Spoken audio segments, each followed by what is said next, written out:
and I'm the executive director of Impact Discipleship Network and also Global Presence Network.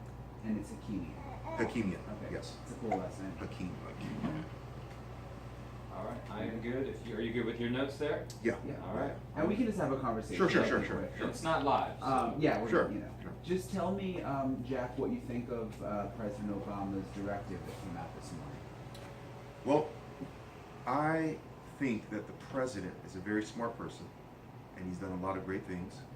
But I think when it comes to this issue, he's really lacking wisdom. And ultimately, I would say, number one, it's absurd, based on the science, to have a legislator or the president kind of exercises executive authority on something that is not objective, meaning that there is no scientific data, conclusive scientific data, that people who have transgender identity are actually born that way and should be accommodated on a civil rights within the Civil Rights Law, 1964. So it's purely, I think, a subjective issue, and we would say that it's more of a psychological dysfunction that should not be accommodated. Dysphoria doesn't necessarily mean that something is bad. People have moral and psychological crisis all the time, and so we would say it's absurd on that level to have law passed to reinforce something that is merely subjective is absurdity. And we would say that it's also unchristian. You know, the president claims to be a Christian, came from a pretty prominent church in Chicago, and we would say as a president who says he holds a Christian faith, what's the basis of his Jesus or the book that he's reading that kind of reinforces the view that that there isn't male-female distinctions, that Yahweh, that God has created distinctions, and in fact the scriptures, Old and New Testament, including Jesus and the apostles, really frown upon the blurring of those lines.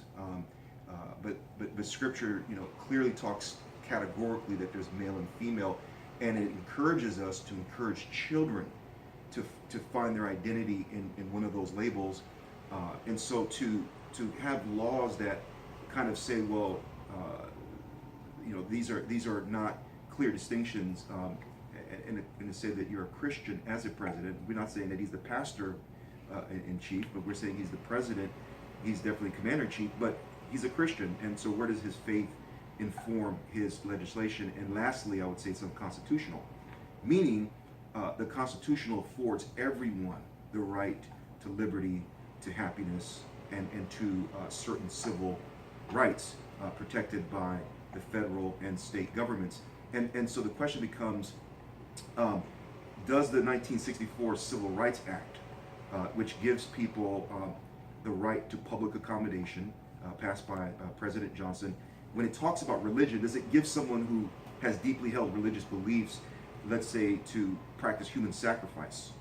Does it give them a right to do that? We would say no, because in order to practice human sacrifice, you have to take someone else's life, and yet the Constitution protects that other person. So we would say that rights are always limited by the fact that other people have rights, and women have rights, young boys have rights to not be in a public shower or in a bathroom. And this is not an issue of them being raped or something horrific happening, just even being exposed to a penis. Like, you cannot necessarily restrict a male who identifies as a woman to going into a bathroom and not even using a stall, just choosing to just change.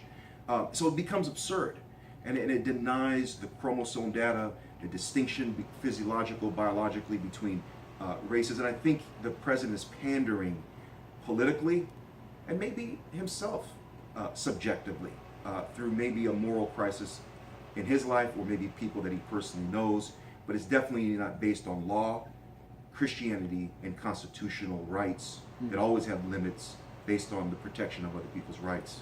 In terms of in Miami-Dade County, if the school district goes along with this, what do you think the biggest issue is if, a child born as a boy identifies as a woman and goes into the girls' bathroom or vice versa? I mean, do you think there's an issue for the other students? What concerns you? Yeah, I mean, number one, yeah, there is an issue. I mean, a very practical issue, because there is no litmus test, right? Now, when I was in high school, you know, and most high school kids are going through an age in their life where there's a lot of hormonal issues, I would have loved to have a law that allowed me to subjectively merely say that I identify as a woman, okay, to be able to be in their presence in the most intimate spaces, right?